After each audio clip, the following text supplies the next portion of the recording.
TV news కు స్వాగతం. ముందుగా హెడ్లైన్స్. జనవరి 1 నుంచి సర్పంచుల సమర శంఖారావం. తెలంగాణ ముఖ్యమంత్రి యనుమల రేవంత్ రెడ్డి సచివాలయంలో జిల్లాల కలెక్టర్లు, ఎస్పీలతో సమావేశం. టీడీపీ అధినేత చంద్రబాబు నివాసంలో ముగిసిన చండీ యాగం, సుదర్శన నారసింహ హోమం. ఇక డీటెయిల్స్ చూస్తే జనవరి 1 నుంచి సర్పంచుల సమర శంఖారావం పేరుతో పెద్ద ఎత్తున ఉద్యమాన్ని చేపడుతున్నట్లు రాష్ట్ర పంచాయతీరాజ్ ఛాంబర్ అధ్యక్షుడు రాజేంద్ర ప్రసాద్, వైబీ రాజేంద్ర ప్రసాద్, వినోద్ రాజు, చింతకాయల ముత్యాలు పేర్కొన్నారు. గృహ సారథులను పంచాయతీలకు కన్వీనర్లుగా నియమించారని పేర్కొన్నారు. వాలంటీర్లు కనీస వేతనం 5,000 ఉండగా సర్పంచ్లు, వార్డు సభ్యులకు కనీస వేతనం అమలు చేయాలని డిమాండ్ చేశారు. ఈ నేపథ్యంలో వచ్చే నెల 1వ తేదీ నుంచి గ్రామీణ ప్రాంత ప్రజల అభివృద్ధి కోసం సర్పంచుల సమర శంఖారావం పేరిట 2వ దశ ఆందోళన చేపడుతున్నామని ప్రకటించారు. మొత్తం 16 డిమాండ్ల సాధన కోసం ఈ పోరాటం చేస్తున్నామని, పార్టీలకు అతీతంగా రాష్ట్రంలో 12,918 మంది గ్రామ పంచాయతీల సర్పంచులు ఈ ఆందోళనలో పాల్గొంటారని పేర్కొన్నారు. పంచాయతీరాజ్ శాఖ మంత్రి బూడి ముత్యాల నాయుడు డమ్మీ మంత్రి అని రాజేంద్ర ప్రసాద్ ఆరోపించారు. బహుశా తాను పంచాయతీరాజ్ శాఖ మంత్రిననే విషయం ముత్యాల నాయుడుకు గుర్తులేదేమోనని అన్నారు. మా ఆంధ్రప్రదేశ్ పంచాయతీరాజ్ ఛాంబర్, మా ఆంధ్రప్రదేశ్ సర్పంచుల సంఘాల ఆధ్వర్యంలో ఈ రాష్ట్రంలో ఉన్నటువంటి 12,918 గ్రామాల్లో ఉన్నటువంటి 3,50,00,000 మంది మా గ్రామీణ ప్రజల యొక్క సంక్షేమం కోసం, అభివృద్ధి కోసం ఈ రోజున సర్పంచులు రాష్ట్ర వ్యాప్తంగా పెద్ద ఎత్తున గ్రామాల అభివృద్ధికై సర్పంచుల సమర శంఖారావం పేరుతో ఉద్యమాన్ని ప్రారంభించడం జరిగింది. గత 3 సంవత్సరాలుగా మేము ఉద్యమాన్ని నడపడం జరుగుతుంది. కానీ రాష్ట్ర ప్రభుత్వం స్పందించడం. 73, 74 రాజ్యాంగ సవరణ చట్టాల ప్రకారం మా గ్రామ పంచాయతీలకి, సర్పంచులకి ఇవ్వాల్సినటువంటి నిధులు, విధులు, అధికారాలు ఇవ్వకుండా విధుల్ని గ్రామ పంచాయతీలకి, సర్పంచులకి సమాంతరంగా పోటీ వ్యవస్థలుగా రాజ్యాంగేతర శక్తుల్ని, వ్యవస్థల్ని అంటే గ్రామ సచివాలయాల్ని, వాలంటీర్లను పెట్టి వాళ్ళకి సర్పంచులు, ఎంపీటీసీలు, పంచాయతీ వార్డు మెంబర్ల యొక్క నిధులు, విధులు, అధికారాలు అప్పచెప్పడం జరుగుతుంది. ఇది 73, 74 రాజ్యాంగ సవరణ చట్టాలకి పూర్తి వ్యతిరేకం. ఇది రాజ్యాంగ వ్యతిరేకం, చట్ట వ్యతిరేకం. కనుక దీనికి వ్యతిరేకంగా మా గ్రామాల తరఫున, గ్రామీణ ప్రజల తరఫున మా సర్పంచులు పోరాడడం జరుగుతుంది. ఇవాళ దానికోసం మేము 16 డిమాండ్లు పెట్టుకున్నాం. ఆ 16 డిమాండ్లు కూడా మా వ్యక్తిగతమైనవి, మా స్వార్థానికి సంబంధించినవి కాదు. అది మమ్మల్ని నమ్మి మా కోటేసినటువంటి మా గ్రామీణ ప్రజలకి సంబంధించిన డిమాండ్లు. అవి వాళ్ళ యొక్క సమస్యలు. మా గ్రామీణ ప్రజల సమస్యలనే మా సర్పంచ్లో అడగటం జరుగుతుంది. అందుకని చెప్పే ఈ న్యాయబద్ధమైన 16 డిమాండ్లకి వెంటనే రాష్ట్ర ప్రభుత్వం స్పందించి మా డిమాండ్లను నెరవేర్చవలసిందిగా మేము డిమాండ్ చేస్తున్నాం. అలా చేయకపోతే రాష్ట్ర వ్యాప్తంగా రాజకీయాలకు అతీతంగా విజయవాడ పరిధిలో ఆడుదామాంధ్ర కార్యక్రమం జయప్రదం చేయాలని వైఎస్ఆర్సీపీ నాయకత్వంలో విశాలాంధ్ర కాలనీ నుంచి స్టేడియం వరకు మారథాన్ ర్యాలీ నిర్వహించారు. అనంతరం దేవినేని అవినాష్ మాట్లాడుతూ యువకుల్లో క్రీడా స్ఫూర్తిని ప్రోత్సహించే విధంగా నిర్వహించిన ఈ కార్యక్రమంలో యువకులు అందరూ పాల్గొనాలి అని ఆడుదామాంధ్ర కార్యక్రమం తీసుకువచ్చిన సీఎం జగన్ కు ప్రత్యేక కృతజ్ఞతలని దేవినేని అవినాష్ అన్నారు. యువజన అధ్యక్షులు సోదరులు కొరివి చైతన్య ఆధ్వర్యంలో ముఖ్యమంత్రి జగన్మోహన్ రెడ్డి గారు ఒక నాయకత్వంలో ఏదైతే నిర్వహించబోయే ఆడుదాం ఆంధ్ర కార్యక్రమం ప్రారంభోత్సవ కార్యక్రమం ఈరోజు ఘనంగా విజయవాడ నగరంలో ప్రారంభించడం జరుగుతుంది. ఈ కార్యక్రమంలో పెద్దలు, గౌరవనీయులు జిల్లా అధ్యక్షులు వెల్లంపల్లి శ్రీనివాసరావు గారు, మేయర్ రాయన్ భాగ్యలక్ష్మి గారు, కమిషనర్ స్వప్నిల్ గారు, సెంట్రల్ నియోజకవర్గ శాసనసభ్యులు పెద్దలు మల్లాది విష్ణు గారు, డిప్యూటీ మేయర్ గారు పెద్దలు కడియాల బుచ్చిబాబు గారు, మహబూబ్ గారు, అదేవిధంగా కృష్ణా జిల్లా యువజన అధ్యక్షులు ఖాళీ గారు, వేలాది సంఖ్యలో యువకులు ఆదివారం అయినా ఈరోజు ముఖ్యమంత్రి జగన్మోహన్ రెడ్డి గారు తీసుకునే నిర్ణయానికి మేము మద్దతుగా ఉన్నామని చెప్పని ఆదివారం పూటైనా ఈరోజు వేలాదిగా తరలి వచ్చిన యువకులందరికీ గారు పేరు పేరున నా ఒక ధన్యవాదాలు నమస్కారాలు తెలియజేస్తున్నాను. ఈరోజు ఏదైతే ఎన్టీఆర్ జిల్లా యువజన అధ్యక్షుడు వారు నిర్వహించిన కార్యక్రమం, యువకులందరూ గారు ముందుకొచ్చి సామాన్య కుటుంబాల్లో ఉన్న మేమందరం గారు ఆటల పట్ల మాకు అవకాశాలు రాకపోతే ఈరోజు జగన్మోహన్ రెడ్డి గారి ఒక నాయకత్వంలో మాలోని ప్రతిభని గారు వెలికి తీసే ఒక అవకాశం ఈరోజు ముఖ్యమంత్రి గారు మాకు అందించడం జరుగుతుంది. ఈరోజు సచివాలయం లెవెల్ నుంచి నియోజకవర్గం స్థాయి దాకా, తర్వాత రాష్ట్ర స్థాయి దాకా వెళ్ళి అక్కడ ప్రతిభ కనబరిచిన ప్రతి ఒక్కరికి గారా ఈరోజు నేషనల్స్లో ఇంటర్నేషనల్ ఆడే అవకాశం కానివ్వండి, ప్రోత్సాహం కానివ్వండి, జగన్ గారి నాయకత్వంలో ఏర్పడే విధంగా ఈరోజు ఈ కార్యక్రమం మొదలు పెడతాం గారు జరుగుతుంది. అదేవిధంగా ఈరోజు ఏదో ఊరికినే కార్యక్రమం అనౌన్స్ చేసి వదిలేస్తాం కాదు. ఎవరైతే సచివాలయం లెవెల్ నుంచి గారా రిజిస్ట్రేషన్ చేసిన ప్రతి ఒక్క టీంకి కానివ్వండి, ప్రతి ఒక్క ఆటగారికి కానివ్వండి, క్రికెట్ కిట్టు, షటిల్, ఖోఖోకి, వాలీబాల్కి కావాల్సిన ప్రతి కిట్ గారా ఈరోజు జగన్మోహన్ రెడ్డి గారు ఒక నాయకత్వంలో అందజేస్తాం గారు జరుగుతుంది. ఈరోజు ఇందాకే మా అధ్యక్షులు చెప్పిన విధంగా యువ ముఖ్యమంత్రిగా యువ ఆలోచనలతో యువకులను ప్రోత్సహించే విధంగా ఈరోజు జగన్మోహన్ రెడ్డి గారు ముందుకెళ్తాం జరుగుతుంది. ఈరోజు వేలాది మంది, దాదాపుగా 15,000, 10,000, 20,000 టీమ్స్ కానివ్వండి, వ్యక్తులు కానివ్వండి ఈరోజు ఈ యొక్క కార్యక్రమంలో పాల్పంచుకుంటున్నారు. ఆడుదాం ఆంధ్రాలో పాల్పంచుకుని తప్పకుండా రాబోయే రోజుల్లో మన నగరానికి కానివ్వండి, మన రాష్ట్రానికి మంచి పేరు తీసుకొచ్చే విధంగా ముందుకెళ్తారని చెప్పని. వైకాపా పాలనలోని సమస్యలపై నారా లోకేష్ చేసిన పాదయాత్ర విజయవంతం అయిందని, రాష్ట్రంలోని వైకాపా పాలనకు చరమగీతం పాడేందుకు తెలుగుదేశం జనసేన పొత్తు రాంబాబు పోస్టుమార్టం అని అంటున్నారు. మాది కాదు వైకాపా వారిదే పోస్టుమార్టం అని చెప్పారు. వైసీపీ నాయకులారా, మీ నియోజకవర్గాలు మార్చినప్పుడే మీ ఓటమికి నాంది పడింది, ఇది మీరు తెలుసుకోండి అని అన్నారు. తుఫాను వల్ల నష్టపోతే రైతుల్ని ఆదుకోవడంలో ప్రభుత్వం విఫలమైంది. ఏ వర్గానికి న్యాయం చేయలేదు. అందరినీ నాశనం చేసిన ఏకైక ప్రభుత్వం వైకాపా ప్రభుత్వం. పరదాల చాటున వచ్చి రైతుల్ని పలకరించకుండానే వెళ్ళిపోయారు. సీఎం జగన్ మంచికి మద్యపాన నిషేధమని చెప్పి మహిళలను మోసం చేశారు. అప్పులు తెచ్చి రాష్ట్రాన్ని అప్పుల ఊబిలో నెట్టారు. నాడు నేడు ద్వారా విద్యారంగంలో మార్పులంటూ ప్రచారం చేస్తున్నారు. కానీ 6 లక్షల మంది విద్యకు దూరమయ్యారు. అంగన్వాడీ కేంద్రాలను పట్టించుకున్న పాపాన పోలేదు. కనీసం ఒక్క అంగన్వాడీ కేంద్రాన్ని కూడా నిర్మించలేకపోయారు. 20వ తారీఖు జరిగినటువంటి చరిత్రాత్మకమైనటువంటి యువగళం ప్రజల యొక్క మన్ననలు పొందినటువంటి సభ. పరదాల ముఖ్యమంత్రికి ప్రజా నాయకులకి మధ్య జరిగినటువంటి మహాసభ. ఎవరినైతే వీళ్ళు రోజు కూడా వాయి వరుస లేకుండా, ప్రజాస్వామ్య విలువల్ని కాపాడకుండా, ఏదైతే మాట్లాడకూడనటువంటి మాటల యొక్క యుద్ధాన్ని ఈ రోజున అధికారంలో ఉన్న నాయకత్వం, ముఖ్యమంత్రి, అదేవిధంగా వారి యొక్క మంత్రివర్గం మాటలకి ఇది ఒక సమాధానం యొక్క సభ అని చెప్పి మీకు మనవి చేస్తా ఉన్నాం. చరిత్రాత్మకంగా ఈ కలయిక కాబోతా ఉంది. ఈనాడు నిరంకుశత్వ పాలనని వైదొలిగించడానికి కలిసిన నాయకత్వం ఇది.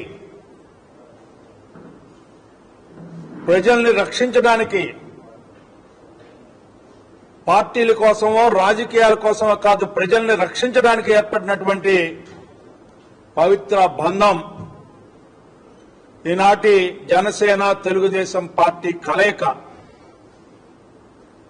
ఈనాడు ఎవరు ఏమనుకున్నా కూడా ఇది వాస్తవం అని చెప్పి మీకు మనవి చేస్తా ఉన్నా. ఈ రోజున అంబటి రాంబాబు గారు ప్రత్యేకంగా ఆయన ప్రస్తావిస్తా ఉన్నాడు, ఇది పోస్ట్ మార్టం అని చెప్పి. మాది పోస్ట్ మార్టం కాదు, శవాలు గుట్టలు మీరు వేసుకుంటా ఉన్నారు. మీరు చేసుకోవాలి పోస్ట్ మార్టం. నియోజకవర్గాల మార్పిడి, మంత్రులుగా 3 మంత్రులుగా పనిచేసినటువంటి నియోజకవర్గాల్లో వాళ్ళకి నుంచునే అవకాశం కల్పించ ప్రతి ఒక్కరికి వైద్యం అందిస్తానని చెప్పిన జగన్ రెడ్డి మాటలు ఆచరణలో ఎక్కడా లేదని తెలుగుదేశం పార్టీ గుంటూరు నగర అధ్యక్షులు దేగల ప్రభాకర్ మండిపడ్డారు. ప్రభుత్వ వైద్యశాల ఎక్కడ చూసినా కనీస సౌకర్యాలు కూడా లేవని, పేదవారికి ఎలా వైద్యం అందిస్తారని ప్రశ్నించారు.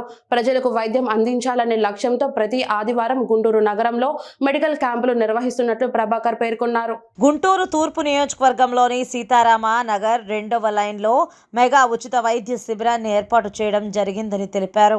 ఈ వైద్య శిబిరానికి ప్రజల నుంచి మంచి స్పందన వచ్చిందని పేర్కొన్నారు. ఈ శిబిరంలో 4 డాక్టర్లు వైద్య సేవలు అందించి ఉచితంగా అవసరమైన వైద్య పరీక్షలు చేసి మందులను పంపిణీ చేయడం జరిగింది. ఈ వైద్య శిబిరంలో సుమారు 320 మంది పాల్గొని వైద్యం చేయించుకున్నారు. ఈ సందర్భంగా ప్రభాకర్ మాట్లాడుతూ సీజనల్ జ్వరాలతో ప్రజలు ఇబ్బందులు పడుతుంటే కనీస వైద్య సదుపాయాలు కూడా అందించడం లేదని ఆరోపించారు.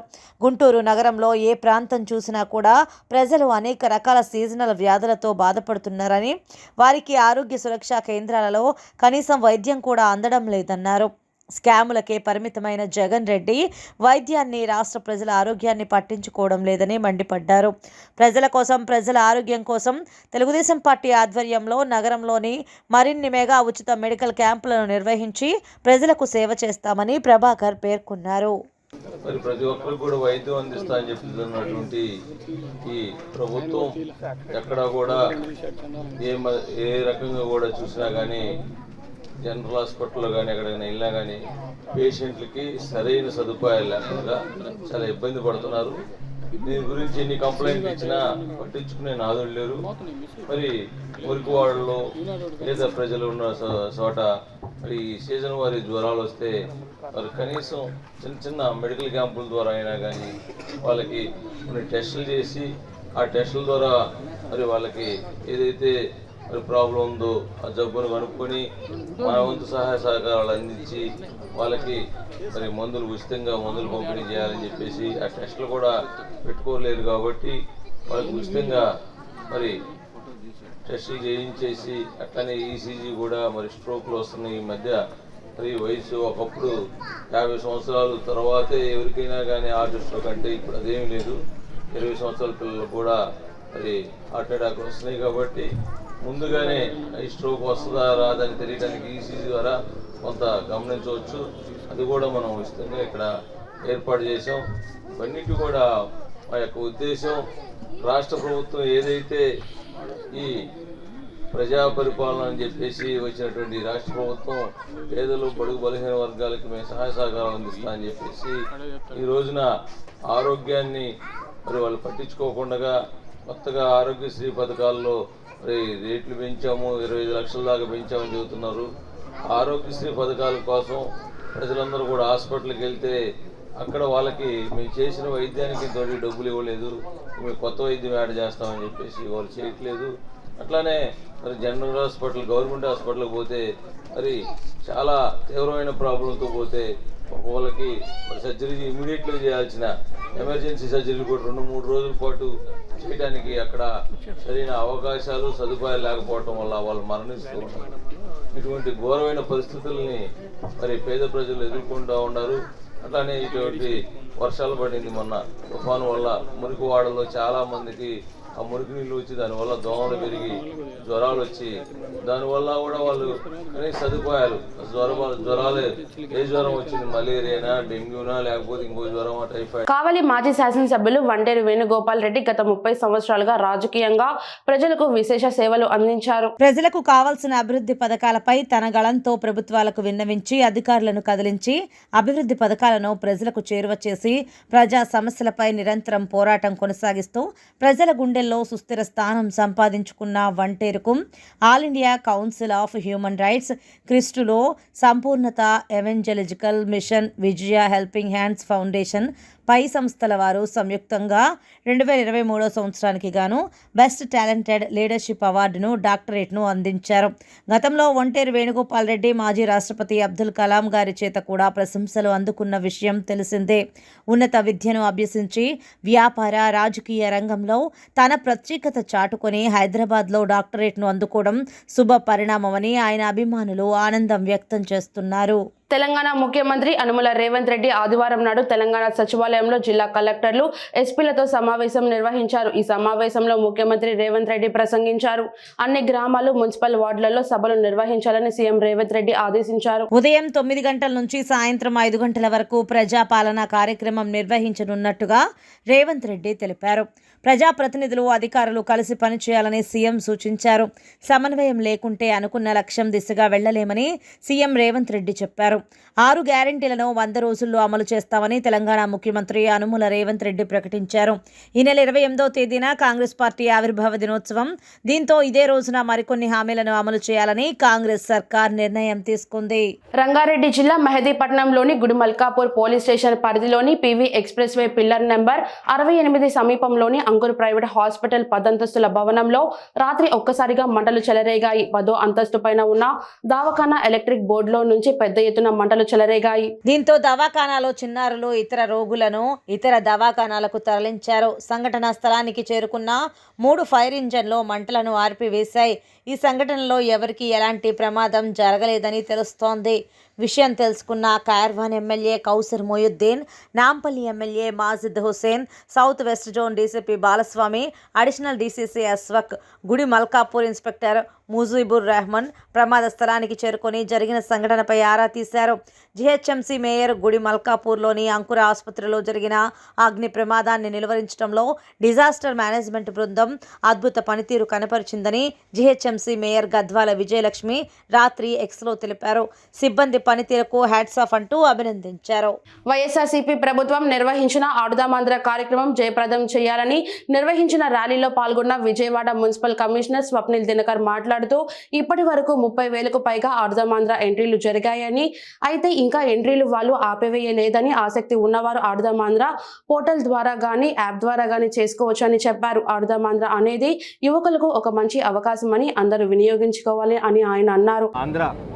ఈ ప్రోగ్రాంలో విజయవాడ మున్సిపల్ కార్పొరేషన్ తరపున మనం ఈరోజు అందరూ ప్రజాప్రతినిధులతో ఒక ర్యాలీ, ఒక వాక్, 500 మీటర్ వాక్ మనం ఏర్పాటు చేశాం. దీనికి మన ముఖ్య అతిథిగా మన అవినాష్ గారు, అంటే ఈస్ట్ కాన్స్టిట్యుయెన్సీ వైఎస్ఆర్సీపీ ఇన్ఛార్జ్, అలాగే వరాహ గారు, మన ఎన్టీఆర్ జిల్లా యూత్ ప్రెసిడెంట్. ఇది కాకుండా మన వెల్లంపల్లి శ్రీనివాస్ గారు, మన మల్లాడి విష్ణు గారు, మరి ముఖ్యంగా మేయర్ మేడం, డిప్యూటీ మేయర్స్ అందరూ ఇక్కడ రావడం జరిగింది.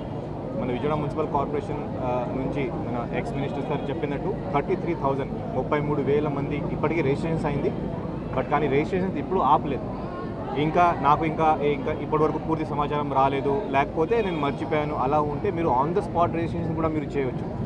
మీ వాలంటీర్ ద్వారా రిజిస్ట్రేషన్ చేయవచ్చు, లేకపోతే మొబైల్ యాప్ ద్వారా కూడా మీరు రిజిస్ట్రేషన్ చేయవచ్చు. కాబట్టి ప్రతి ఒక్కరు ముందుగా వచ్చి ఇంకా రిజిస్ట్రేషన్ చేయించాలి. మీరు నచ్చిన గేమ్స్కి, మీరు ఈ 5 గేమ్స్ కాకుండా ఇంకా నాన్ కాంపిటేటివ్ గేమ్స్ కూడా కొన్ని ఉన్నాయి, అంటే యోగా కానీ, క్యారమ్ కానీ, అలాంటి గేమ్స్ కూడా ఉన్నాయి. ఒకవేళ మీకు ఏదైనా ఫిజికల్ ప్రాబ్లం ఉంది, ఆ గేమ్స్ కూడా మీరు ఖచ్చితంగా మీరు ఆడవచ్చు.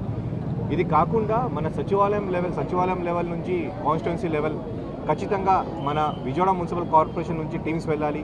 ఇది కాకుండా మన జిల్లా స్థాయి నుంచి కూడా స్టేట్ లెవెల్కి కూడా విజయవాడ మున్సిపల్ కార్పొరేషన్ టీమ్స్ వెళ్ళాలి. కాబట్టి మీరు మీ దగ్గర ఉన్న గ్రూప్గా, అంటే మనం చిన్నప్పటి నుంచి నాకు ఇప్పుడు కూడా గుర్తుంది, నాకు ఒక టీం ఉండేది, ఒక క్రికెట్కి 11 to 20 మెంబర్స్ దీంట్లో అప్పుడే ఉండేవాళ్ళు. సో కాబట్టి మీరు ఒక గ్రూప్గా ఫామ్ చేసుకుని రిజిస్టర్ చేసుకొని ఆ సచివాలయం లెవెల్లో మీరు ఆడడం స్టార్ట్ చేస్తే February 2 కల్లా విజయవాడ మున్సిపల్ కార్పొరేషన్ నుంచి అట్లీస్ట్ ఒక 10 టీమ్స్ ఆ స్టేట్ లెవెల్కి ఉంటే మనకి కూడా చాలా బాగుంటుంది. ఈ జగనన్న ఆరోగ్య సురక్షతో పాటు ఈ ప్రోగ్రాం కూడా పెట్టడం చాలా ముఖ్యం. ఎందుకనే అక్కడ హెల్త్ వైపు చూస్తే ప్రివెంటివ్ హెల్త్ కేర్లో ఈ ఫిట్నెస్ చాలా ఇంపార్టెంట్. కాబట్టి మన ఆనరబుల్ చీఫ్ మినిస్టర్ పెట్టిన మంచి ప్రోగ్రామ్ ఇది. కాబట్టి ప్రతి ఒక్కరు ముందుగా రావాలి. పార్టిసిపేషన్ కోసం కాకుండా మీరు చీరింగ్ కోసం, ఒక ఆడియన్స్గా కూడా మీరు ముందుగా వస్తే మిగతా వాళ్ళకి చాలా బాగుంటుంది. ఖచ్చితంగా ఈ ముందుగా వచ్చి ఈ ప్రోగ్రాంలో మీరు పార్టిసిపేట్ చేస్తే హెల్త్తో పాటు ఇంకా మెంటల్ ఫిట్నెస్, ఫిజికల్ ఫిట్నెస్ కూడా చాలా ప్రాధాన్యత మీరు ఇస్తారు. కాబట్టి ప్రతి ఒక్కరు ముందుగా వచ్చి రిజిస్ట్రేషన్ చేయించండి. అది నేను అందరికీ రిక్వెస్ట్ చేస్తున్నాను. Thank you. ఆంధ్రప్రదేశ్ ప్రభుత్వం ఎంతో ప్రతిష్టాత్మకంగా ప్రవేశపెట్టిన ఆడుదాం ఆంధ్ర కార్యక్రమం విజయవంతం చేయాలి అని నిర్వహించిన ర్యాలీలో పాల్గొన్న విజయవాడ మేయర్ భాగ్యలక్ష్మి మాట్లాడుతూ విజయవాడలో ఉన్న 64 డివిజన్ నుంచి అందరూ పాల్గొంటున్నారు అని, అందరూ ఆడుదాం ఆంధ్రలో తమ టాలెంట్ చూపించి స్టేట్ లెవెల్లో గుర్తింపు పొందాలి అని ఆమె మీడియా ముందు వివరించారు. వర్గంలో వరాగారి ఆధ్వర్యంలో ఈరోజు స్టార్ట్ చేయడం జరిగింది. దీనికి ముఖ్య అతిథిగా మన మాజీ మంత్రివర్యులు శాసనసభ్యులు వెల్లంపల్లి శ్రీనివాసరావు గారు, అలాగే తూర్పు నియోజకవర్గ ఇన్ఛార్జి గారు దేవినేని అవినాష్ గారు, అలాగే మన డిప్యూటీ మేయర్ గారు, అలాగే ఏసీపీ గారు, మన మున్సిపల్ కమిషనర్ గారు అందరూ ఈరోజు ఈ కార్యక్రమానికి రావడం జరిగింది. పార్టీ నాయకులు, యూత్ ముఖ్యంగా ఈరోజు ఈ కార్యక్రమంలో చాలా యాక్టివ్గా పార్టిసిపేట్ చేయడం జరుగుతుంది. ఈరోజు మున్సిపల్ కార్పొరేషన్లోన 1 మంత్ బ్యాక్ నుంచే మేము చెప్పడం జరుగుతుంది. 33,000 మెంబర్స్ ఇంతవరకు మనకి ఆన్లైన్లో అప్లై చేసుకోవడం జరిగింది. అలాగే 400 టీమ్స్ అన్నవి, 4,000 టీమ్స్ అన్నవి కూడా మనం ఫామ్ చేయడం జరిగింది. అలాగే అన్ని ఏదైతే మనకి ఏ సచివాలయాలు ఉన్నాయో సచివాలయాలు 260 సచివాలయాలకు కూడా మనం ఆల్రెడీ ఇన్ఫర్మేషన్ ఇవ్వడం జరిగింది. సచివాలయాల లెవెల్లో కూడా లాస్ట్ టైం కూడా మనం లాస్ట్ ఇయర్ కూడా కండక్ట్ చేయడం జరిగింది. అలాగే ఈసారి సీఎం గారి ఆధ్వర్యంలో ఇంత చక్కని కార్యక్రమం యూత్కి అందచేయటం చాలా ఆనందంగా ఉంది. ఈరోజు మన సచివాలయంలోన ఉన్న సెక్రటరీలు కూడా చాలా వరకు ఈరోజు స్పోర్ట్స్ కోటాలోనే రావటం జరిగింది. వాళ్ళందరికీ కూడా సచివాలయాల్లో రోజు వాళ్ళు పనిలో ఉండి ఇది ఒక ఆట విడుపుగా ఉంటుంది. వాళ్ళు గతంలో ఉన్న స్పోర్ట్స్ కోటాలో వచ్చినారు కాబట్టి ఇది చాలా చక్కగా వినియోగించుకుంటున్నారు. వాళ్ళు కూడా ఇందులో చాలా యాక్టివ్గా పార్టిసిపేట్ చేయడం జరుగుతుంది. అలాగే విజయవాడ నగరంలో 64 డివిజన్లకు గాను డివిజన్లోన ప్రతి ఒక్క డివిజన్ కార్పొరేటర్లు కూడా ఇందులో ఇన్వాల్వ్ అయ్యి వాళ్ళ టీంని వాళ్ళు ప్రోత్సహించుకోవడం జరుగుతుంది. అలాగే 3 నియోజకవర్గాల వారి కూడా ఈ కాంపిటీషన్ అన్నది చాలా చక్కగా నడుస్తుంది. అలాగే మనకి నియోజకవర్గాల వారి, అలాగే డిస్ట్రిక్ట్, అలాగే స్టేట్ లెవెల్లో కూడా ఈ కాంపిటీషను చాలా చక్కగా జరుగుతుంది. కాబట్టి ఎవరైతే దీనిలో పూర్తి స్థాయిలో ఇంట్రెస్ట్ ఉంటుందో వాళ్ళకి స్టేట్ లెవెల్లో వెళ్ళాలి, డిస్ట్రిక్ట్ లెవెల్లో కొట్టాలి, స్టేట్ లెవెల్లో కొట్టాలనుకున్న ఎవరైనా ఉన్నా చాలా చక్కగా ఇందులోన మీరు పార్టిసిపేట్ చేయొచ్చు. మీకు ఇది మంచి ప్లాట్ఫాము. ఎందుకంటే మన టాలెంట్ ఎక్కడో ఒక్కడ చూపించుకుంటేనే మనం అన్నది బయటకు వస్తాం. కాబట్టి మీకు మీ టాలెంట్ చూపించుకునే ఒక ప్లాట్ఫామ్ అన్నది ఈరోజు మీకు గౌరవ ముఖ్యమంత్రి వర్యులు గారు ఆడదాం ఆంధ్ర అన్న కార్యక్రమంతో ఏర్పాటు చేసినారు. కాబట్టి ఎవరైతే ఇంట్రెస్ట్గా ఉంటారో ఖోఖో కానీ, కబడ్డీ కానీ, వాలీబాల్ కానీ, షటిల్ కానీ, అలాగే క్రికెట్ కానీ వీటిల్లోన ఎవరైతే నైపుణ్యం కలిగి ఉన్నారో, ఎవరికైతే ఇంట్రెస్ట్ అయి ఉన్నారో ప్రతి ఒక్క పిల్లలు వచ్చి ఇందులోన మీ టాలెంట్ని చూపించి స్టేట్ లెవెల్లో మీరు ఆడగలిగితే మీకు ఇంకా చాలా మంచిగా ఉంటుంది. కాబట్టి ఈ ఒక కార్యక్రమాన్ని యూత్ మొత్తం వినియోగించుకోవాల్సిందిగా కోరుకుంటున్నాను. పార్వతీపురం కేంద్రంలో బైపాస్ రోడ్డుపై టీడీపీ పార్టీ నూతన కార్యాలయంను పార్వతీపురం నియోజకవర్గ టీడీపీ ఇన్ఛార్జ్ బోనెల విజయచంద్ర ఆధ్వర్యంలో ప్రారంభించారు.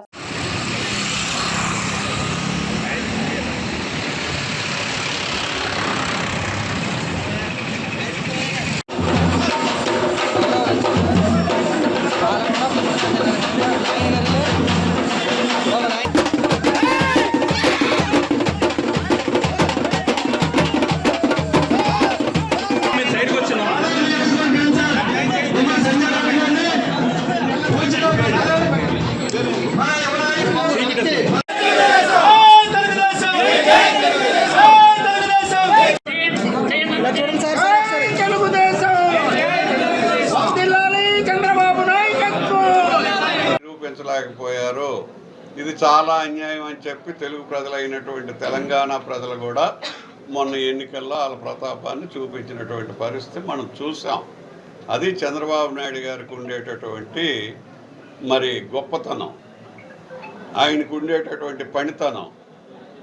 ఆ సందర్భంలో మరి ఈయన ప్రశాంత్ కిషోర్ ఒక వ్యూహకర్తగా ఆయన కొన్ని చేసి ఉన్నారు కాబట్టి ప్రజలకు ఉపయోగపడినాయి. కాబట్టి మరి వీళ్ళు చేయటం లేదు అని చెప్పి వాళ్ళ నుంచి దూరం అయిపోయి ఆంధ్రప్రదేశ్ మళ్ళీ గాడిలో పడాలన్నా, అభివృద్ధి పదంలోకి ముందెళ్ళాలన్నా నా సహాయాన్ని సహకారాన్ని నేను ఇచ్చినటువంటి కూడా బాగుంటాయేమో చూడండి అని చెప్పి మనం ఇదంతా ప్రజల కోసం, రాష్ట్ర అభివృద్ధి కోసం, ప్రజా సంక్షేమం కోసం ఎవరు ఏ సలహాలు ఇచ్చినా తీసుకుంటూ ముందుకు వెళ్ళటానికి చంద్రబాబు నాయుడు గారు, తెలుగుదేశం పార్టీ ఎప్పుడు కూడా ముందుంటుంది. అదేవిధంగా చంద్రుడికి ఒక నూలు పోగులాగా ప్రశాంత్ కిషోర్ ఇచ్చినటువంటి సలహాలను కూడా తీసుకుంటూ ఈ రాష్ట్ర అభివృద్ధికి ఉపయోగించుకుందాము అనేటటువంటిది తెలుగుదేశం పార్టీ నాయకత్వం ఆలోచించిందని చెప్పి మీకు నేను మనవి చేస్తాను. పార్వతీపురం హెడ్ క్వార్టర్స్లో తెలుగుదేశం పార్టీ కార్యాలయం ఓపెనింగ్ సెరమనీ జరుగుతుంది. అయితే మా ఆహ్వానం మన్నించి మా గురువు గారు పొలిటికల్ గురువు గారు ఎవరినైతే చూసి నేను రాజకీయాలు రావాలనుకున్నామో ఆయనే సాక్షాత్తు వస్తూ ఈరోజు పార్టీ కార్యాలయం ఓపెన్ చేయడం నాకు ఈరోజు ఖచ్చితంగా నా డైరీలో గుర్తుపెట్టుకునే రోజు ఏదైనా ఉందంటే మా పొలిటికల్ గురువు గారు రావడం, ఆయన చేతుల మీదుగా కార్యాలయం ఓపెన్ చేయడం నేను ఎంతో అదృష్టవంతునిగా ఫీల్ అవుతున్నాను. అలాగే నా సోదర సమానులు ఎప్పుడు కూడా అన్నలాగా ముందు నడిపిస్తూ నాకు ప్రతిదీ రాజకీయాలు నేర్పుతూ ఎలా మాట్లాడాలి, ఏం చేయాలని చెప్తున్న మన బొబ్బుల్ మహారాజ్ గారు, బేబీ నాయన్ గారు కూడా రావడం చాలా చాలా సంతోషమైన కార్యక్రమం ఇది. అలాగే దీంతో పాటు మిగతా వచ్చిన ఎప్పుడు కూడా అక్క అని పిలుస్తూ, తమ్ముడు అని పిలుస్తూ ఆప్యాయతగా పలకరిస్తున్న మా సంధ్యాన అక్కకు కానీ, అలాగే మా అన్నగారు అయిన శ్రావణ్ గారికి కానీ, అలాగే ఎప్పుడు కూడా నా సోదరి సమానులైన జయకృష్ణ గారికి, అలాగే జగదీశ్వర్ గారికి కూడా ప్రత్యేకంగా ధన్యవాదాలు తెలియజేసుకుంటున్నాం. పార్టీ కార్యాలయం హెడ్ క్వార్టర్స్లో ఉండడం అని హైకమాండ్ చెప్పడం, దానికి తగ్గట్టుగా కార్యాలయం చూడడం, అయితే కార్యాలయం కూడా దొరకడం అన్నీ కూడా. ఆంధ్రప్రదేశ్ రెడ్డి సంఘం నెల్లూరు జిల్లా అధ్యక్షుడిగా ఆత్మకూరు మండలం నువ్వూరుపాడుకు చెందిన కొండ్రెడ్డి రమణారెడ్డిని నియమించారు. ఈ మేరకు రాష్ట్ర అధ్యక్షుడు గంగులగుంట సురేష్ కుమార్ రెడ్డి ఆయనకు నియామక ఉత్తర్వులు పంపారు. రాష్ట్రంలోని రెడ్డి కులస్తుల అందరినీ కలుపుకొని క్రమశిక్షణగా ఇతర రెడ్డి సంఘాలతో సమన్వయంగా ముందుకు సాగాలన్న సంఘ లక్ష్య సాధనలకు నెల్లూరు జిల్లాలో అధ్యక్షుడిగా కృషి చేయాలని రాష్ట్ర అధ్యక్షుడు రమణారెడ్డికి సూచించారు. రమణారెడ్డి నియామకం వల్ల పలువురు రెడ్డి కుల సంఘీయులు అభినందనలు తెలిపారు. ఈ సందర్భంగా రమణారెడ్డి మాట్లాడుతూ తాను జిల్లా వ్యాప్తంగా త్వరలో పర్యటిస్తానని, తమ సామాజిక వర్గాల అందరినీ కలిసి సమన్వయపరిచేందుకు తమ సంఘ బలోపేతానికి కృషి చేస్తానని, మండల కమిటీలను నియమిస్తానని తెలిపారు. రమణారెడ్డి మంచితనానికి, మంచి వ్యక్తిత్వానికి తగిన గుర్తింపు లభించిందని, జీవితంలో మరెన్నో ఉన్నత పదవులు సాధించాలని జిల్లా ప్రజలు కోరుతున్నారు.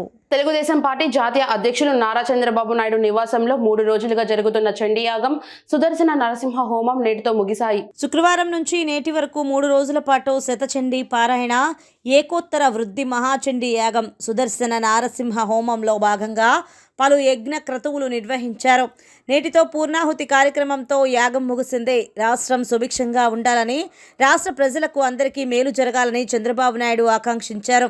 గుంటూరుకు చెందిన వేద పండితులు ప్రి శ్రీనివాసాచార్యులు వారి పర్యవేక్షణలో 40 మంది ఋత్వికులు అత్యంత వైభవంగా యాగం నిర్వహించారు.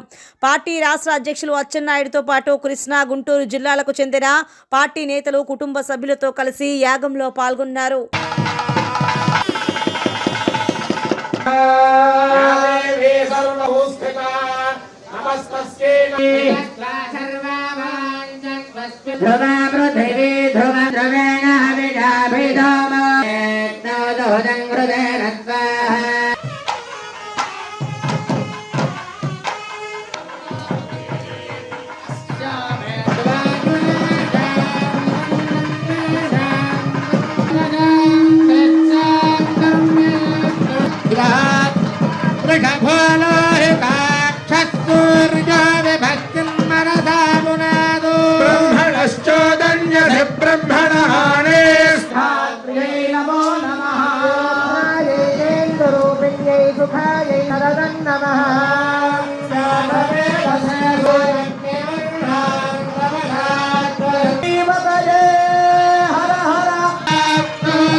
వార్తలు ముగించే ముందు హెడ్లైన్స్ మరోసారి. జనవరి 1 నుంచి సర్పంచుల సమర శంఖారావం. తెలంగాణ ముఖ్యమంత్రి అనుముల రేవంత్ రెడ్డి సచివాలయంలో జిల్లాల కలెక్టర్లు ఎస్పీలతో సమావేశం. టీడీపీ అధినేత చంద్రబాబు నివాసంలో ముగిసిన చండీ యాగం, సుదర్శన నారసింహ హోమం. మాస్ టీవీ న్యూస్ ఇంతటితో సమాప్తం. తిరిగి రేపటి బులెటిన్లో మళ్ళీ కలుద్దాం. అంతవరకు సెలవు. నమస్కారం.